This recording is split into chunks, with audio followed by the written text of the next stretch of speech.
What's up, guys? Rick here with your betting and one and done preview for this week's Sanderson Farms Championship. We are going to look at the model, see if we can find any outrights. We are going to plug a couple of matchups into the head-to-head matchup simulator, see if we can find some bets there, and then I'll go quick on one and done. I know a lot of your one and dones do not start until January. However, I get a lot of emails, I get a lot of messages. I know some of you are playing in one and dones right now, so we will cover that as well. If you like this and you like the content that comes from the Rick Run Good YouTube channel, you'll be happy to know that there are 3 different live chats this week. The 3 p.m. Wednesday live chat, that's 3 p.m. Eastern time. That's all things Sanderson Farms. Whatever you want to talk about, that time is yours. Then there's the 8:15 p.m. Eastern time Jock Market Power Hour. That's Stock Market DFS. That is on Wednesday night as well. And then, of course, the Cut Sweat Show is back, tentatively scheduled for Friday at 5 p.m. Eastern. Make sure that you're subscribed. You hit the notification bell because that live chat is subject to change. I try to time it around the sweatiest time of the cut. So keep an eye out for that. But otherwise, let's just jump into this week's Sanderson Farms.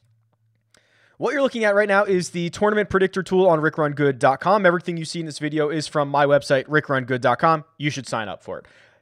I have run this simulation 1,000 times. I got 46 different winners, and I got 9 golfers that won the simulation at least 4% of the time.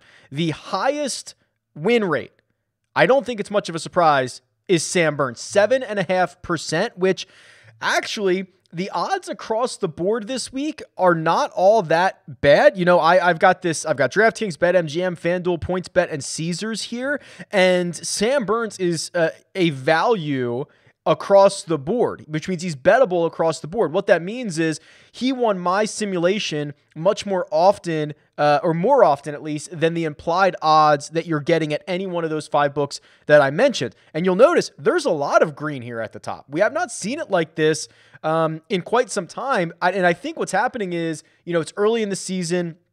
Books aren't hanging an 8-1 on anybody or a 10-1 on anybody. And there's just a lot of guys stuffed in this 14 to 30 range. And with that, there is a lot of value being presented. So I'm very much on the record this week. I really love Sam Burns, not only for this week, but for this season in general. You know, we talk often about ceiling and what it takes to win golf tournaments. There is literally no golfer with a round-by-round ceiling as good as Sam Burns. You know, the stat that I mentioned on the DFS preview was Sam Burns gained at least 5 strokes on the field in a single round in 12% of his rounds last season. Highest rate on tour. Even when you do three strokes gained per round or 4 strokes gained per round, he's one of the top 5 players amongst all the other world's elite. If he just cleans up that 1 or 2 subpar or average kind of round a week, he's going to be winning a lot.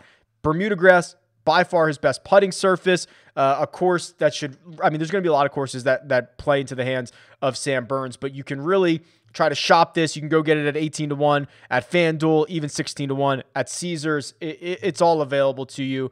I certainly don't mind that. Second in my simulations was Cory Connors, and then Sungjae Im, right behind, 7% and 6.9%. I love Cory Connors, but I feel like he's a really good matchup play. Maybe we'll look for him in a couple of matchup situations because he has been much more consistent, right? He's just been piling up these top 20 finishes. When you have a putting stroke as bad as Cory Connors does, it's kind of hard to win events, but it's not hard for him to finish inside the top 20 of nearly any field. So when you start putting him up in matchups against a lot of his peers that are more volatile, he becomes more exciting. The Sungjae Im outright, you know, we're still waiting on that second Sungjae Im victory, right? He won at Honda in 2020, and we haven't seen him hoist a trophy since, and it's not like he hasn't been close, but what I like to see is that he is now much closer to his DNA, which is a really good ball striking version of himself. He's gained strokes off the tee in 6 straight. He's gained strokes on approach in 4 of his last 5. He's going to Bermuda, by far his best putting surface. This to me feels like it could be a pretty interesting spot to get Sungjae, and if you shop it, PointsBet, FanDuel both have it at 20-1. I have that as a value here on the simulator. Below that, the model shot back Will Zalatoris at 6.3%, win rate. Charlie Hoffman, 6.2. And then there was a pretty significant drop-off. Cameron Tringale and Sergio Garcia at 4.9%. So nobody in that 5% tier. Does Will Zalatoris have winning upside? I think in theory, the answer is yes. We haven't seen it yet. Charlie Hoffman, again, you ask yourself the same question. What's noteworthy about Charlie Hoffman and Cameron Tringale? Charlie Hoffman is 20-1 at DraftKings. He is 36-1 at FanDuel, 35-1 at Caesars, 33-1 at BetMGM. So if you want Charlie Hoffman, if you want Cameron Tringale, you gotta shop this. You absolutely must shop it. If you go to RickRunGood.com/bets, there are free bets available state by state. Lots of money to be given away, literally just for signing up at some of these sports books. I probably won't go there. I will probably live with the majority of my card kind of coming from maybe the 40 to 60 range here. I'm obviously a big believer in Mido Pereira. Again, you're going to want to shop that number as high as 35-1, as short as 28-1. The name that continues to stand out is Taylor Pendrith. So if you don't know Taylor Pendrith, he's been great on the Korn Ferry Tour last season. You're going to see a lot more of him here on the PGA Tour. When I ran the course key stats, which is something I do every single week, and you look at adjusted fit, Taylor Pendrith, second to only Mido Pereira in course fit, meaning that the Country Club of Jackson should be a really good spot for him based on his advanced metrics, what he does well, what he does not do well. Now, the caveat to that is he does not have as large of a sample size as nearly everyone else, right? So even if I run the last 50 rounds, I only have 22 measured rounds on Taylor Pendrith. I only have 26 on Mido Pereira. So keep that in mind. It is a small sample size, but not only does he show up there, but he also shows up now he showed up on the model that I ran on the DFS preview, and now he's showing up here and winning 3.3% of my simulations. He's 50-1 at DraftKings. He's 66-1 at BetMGM. We have a history of first-time winners becoming victorious at the Sanderson Farms. I think it's 5 of the last 7 or 5 of the last 8 that have gotten the job done. So I don't know what Taylor Pendrith is going to end up being in his PGA Tour career, but all of these forces pointing towards Pendrith, this model, that model, it's just, I'm going to have to bet it, right? That's where we're at. I'm going to have to bet it here. A couple other guys, let me point out to you. Carlos Ortiz is number 1. He won 2.3% of my simulations, and the good news for Carlos is that he has some of the best history here in Jackson, Mississippi. He's got 2 top, I think 3 or 4 finishes, and the 2.2 strokes that he has gained per round at this event is the most of anyone who has played 10 rounds. So this is a really good spot for him. What has not been good is the putter. I mean, his really, really sour. He lost nearly 10 strokes putting at the BMW Championship. He lost 5.5 at the WGC FedEx St. Jude. Now, around those events, he gained 4 at the Olympics. He gained 1.2 at the Northern Trust. So it's not like he is a consistent big loser with the putter. The other thing to note is it's been a month since we've seen him. And I think in this scenario, that's a good thing. Generally speaking, a lot of guys just kind of get back to their own DNA. They've had time off. They've had time to rest and work with their swing coach and get right and all that good stuff. So I think this is a nice little flyer on Carlos Ortiz, and you can get him anywhere from, let's see here, 50-1 at BetMGM, 40-1 at Caesars, 45 at PointsBet. So there's some numbers hanging out there. Matthew Wolff, I probably will not have much or any exposure to Matthew Wolff this week, but the exposure that I would consider having would be right here in the outright market. I don't think I would bet him in matchups because he's too volatile. We don't know what to expect out of him. I don't think you can put him realistically in a lot of DraftKings lineups because, again, the risk seemingly too large. But if he comes out and he is back to driving the ball after a long layoff, kind of like we saw him do after his layoff heading into the U.S. Open at Torrey Pines. If he's back to driving the ball like that, he has legitimate win equity in this field. You know, this is a field that it does not necessarily require accuracy off the tee, and distance is a much better attribute to have. And Wolff has been a consistent loser off the tee as of late, maybe the last year or so. I mean, it's been that long. And if he got back with Coach Genghis, figured it out over the last month or so, this would be an interesting little flyer spot for him. But I believe that there is truly only one market that you can play him in, and it's the outright market. After that, it is me going to be sprinkling a lot of just like 100-1 shots. Yeah, I don't feel super strongly about this card. It'll probably be spread out on long shots and see if we can find a winner that way. A couple of interesting names. Joseph Bramlett is here. Anywhere from 65-1 at DraftKings, 80-1 at BetMGM, 70 at both Caesars and FanDuel. Let me pull up his profile. Okay, really bad putter. We know that. But what do you see here? I see a guy who's 14th on tour in driving distance last season. Very long, very inaccurate. Well, if we look at the course stats, what's okay here? Being inaccurate as long as you are long. Okay, awesome. So we've got kind of that skill set that we're looking at here. Also, you'll notice this little nugget. He won the Korn Ferry Tour Championship, the finals. And now plays the Fortinet Championship, makes the cut there, was awesome off the tee, was awesome on approach. Of course, he is going to be terrible with the putter, as we tend to see, but we're looking for one of these weeks. We're looking for a Wyndham week where he was, minus a half a stroke with the putter. We're looking for the Barbasol, 1.2 in the positive. We're looking for the Byron Nelson, 2.5 in the positive. He will go as far, seemingly, as the putter allows him to. And if he's got those good vibes rolling from the Korn Ferry Finals to Fortinet, let's go. Let's try to rock and roll with Joseph Bramlett here. I do not mind rolling that one out. And then otherwise, man, you could make a case for Grayson Sigg, because when you see this, right, this is a sign that books don't know what to do with Grayson Sigg. Let me read you the odds here. DraftKings, 65-1. BetMGM and Caesars, 125-1, nearly twice as long. PointsBet, 150-1.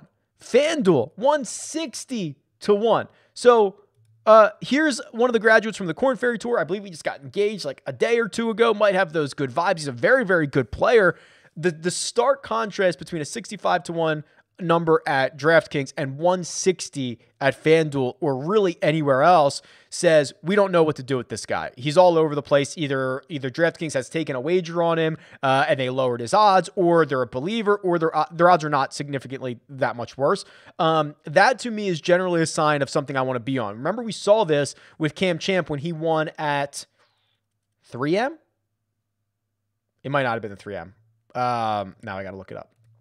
We saw the exact same thing. We saw the discrepancy, the large discrepancy for someone in that range, trying to figure out what he actually ends up being. Yeah, it was 3M when he won that. So it's interesting, and I think it's noteworthy, and I think we should try to take advantage of it. Outside of that, I'm probably not. So just to recap, somebody at the top might be a Burns or a Sungjae. Then kind of next tier down would probably be like a Mido Pereira. I will bet Taylor Pendrith. Probably Carlos Ortiz, and then sprinkle on Bramlett, or yeah, that's probably looking like it's going to be my card. Let's look at some head-to-head matchups, see if we can find some value there. Okay, this is the head-to-head matchup tool. What you can do is you can put any two golfers against one another. You can change the time frame, and you can see who is more likely to win a 4-round matchup. Pretty straightforward, very powerful. This one immediately caught my attention. I'm going to use Caesars here today, so I'm going to go with Sam Burns versus Cory Connors. That's the conversation we were having at the top. I want to see what the model says. Ooh, actually gives the nod to Cory Connors here, 57% of the time, so he should be minus 133. Caesars has him at minus 105. So I'm actually not afraid to do something like this, where I think most people are. I think most people make their betting cards, one, with their hearts, which I completely understand, but also incredibly highly correlated, which I also understand. But I think you have to consider each type of bet that you're making and what is a good wager for that. So I think both these things can be true. Sam Burns is more likely than Cory Connors to win this event. Cory Connors is more likely to win a 4-round matchup over Sam Burns than Sam Burns. I think both of those things can be correct, and it speaks to the volatility that we have talked about and we have seen with Sam Burns. You know, Sam Burns' ceiling second to none. Sam Burns also has a very low floor. Cory Connors doesn't nearly have the ceiling, but has a very high floor. So in matchups where really, what is the average finish for a guy who is the favorite? Well, I can actually kind of tell you this. Let me show you this. This is a part of the Holy Grail that I want to start showing more. There's this results tab. It literally goes all the way back to like 1980. Like it's every result back to 1980, and you can kind of see different courses and different players. So let's just do this. I'm just going to say, give me Tiger Woods, right? Tiger Woods at some of the best, most successful places he's ever been.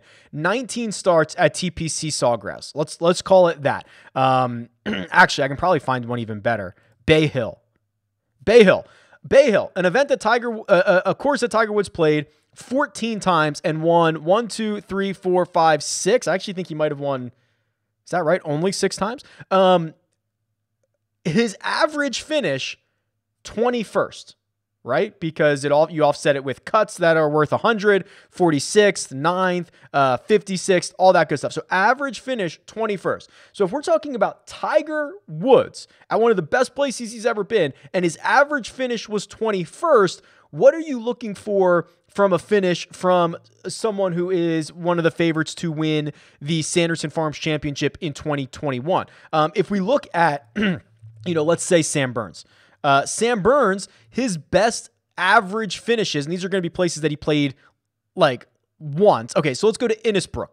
Innisbrook, he's played 3 times, average finish 14th. That is also with a victory. Let's see what else we got here. Let's see when he's played. Has he played anywhere 4 or 5 times? Even here, Country Club of Jackson, pretty good spot for him. His best average finish over 4 starts. His average finish is 47th. So really what you're asking, Cory Connors, like if you just bet a matchup and your guy finished 26th every single week, you're probably going to make a lot of money, right? That's seemingly what this is going to be. So that is why Cory Connors is favored here 57% of the time to win this 4-round matchup against Sam Burns. What else do we have? This one's kind of interesting. Sung JM. Big believer in Sung JM. He's getting matched up against Will Zalatoris here, which is a tough one. But I want to see what the model says. Gives the nod to Sam Burns, or excuse me. Wow, I'm still stuck on Sam Burns. Gives the nod to Will Zalatoris 55% of the time. He's minus 123, which is right on. He's minus 120 at Caesars. So that is going to be a no bet. Let me see if I can find one here. This one's going to be a bit volatile because he doesn't have many rounds. But how about Mido versus Keegan? Keegan's popular this week. Keegan's very popular this week. I have Mido winning this a smidge. 51% of the time. He's plus 100 at Caesars. Probably not enough to bet this. There's got to be a big one here. There's got to be... This one might be it. Scott Stallings versus Ches Reavie, or, as we like to say, Shea Reve. No, 50.1%. Okay, I'm going to find one. Maybe I'm not actually going to find one. Okay, Streelman versus Wise.